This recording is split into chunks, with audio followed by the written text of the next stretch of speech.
I want to provide a brief update on what cross-utilization is and what it isn't to the membership. There seems to be some confusion around what cross-utilization allows for and what integration allows for.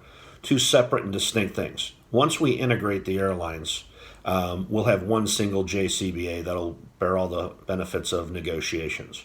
Cross-utilization, which is what was paid for with the recent pay wage adjustment, is an agreement we reached to allow for limited use of Americans aircraft mechanics or stock clerks or facilities maintenance folks on the IAM side or vice versa. What it doesn't allow for is for management to circumvent the overtime list, and let me explain what that means.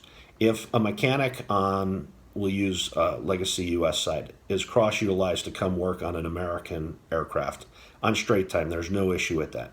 However, if overtime is called to backfill his or her position on the Legacy US side, this is not allowed under the cross-utilization agreement. The overtime should have been called by the American folks for TW member to come in and work the aircraft, and with no offset in overtime on the IAM side.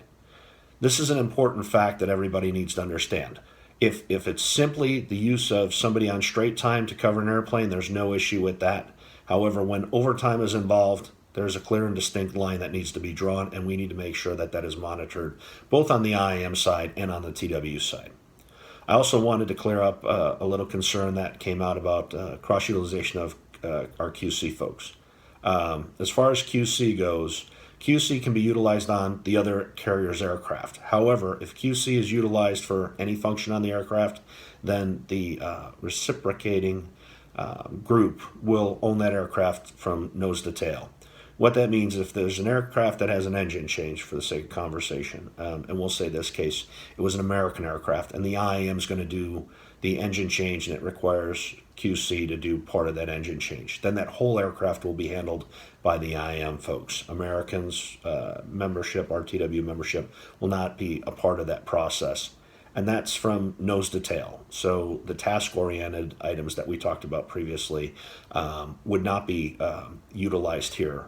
And that's in the presentation, I think, that most of you, as we go into cross-utilization, are seeing. So I do need to clarify one thing, and that is when quality control takes over an aircraft and they are being utilized for, in this case, we were discussing an engine change, then if any other overtime is necessary to cover that aircraft, it will be done by the union who has received the aircraft.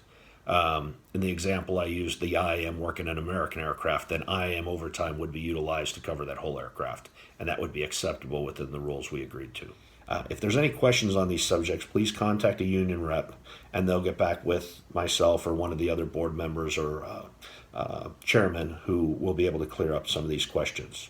Appreciate your time and watching the video. It's important that we follow the rules when it comes to cross-utilization and not allow the company to get integration until they reach a JCBA where it covers all of our overtime, all of our holidays, all of our vacation, and all the other things that come as part of a complete JCBA. Thank you.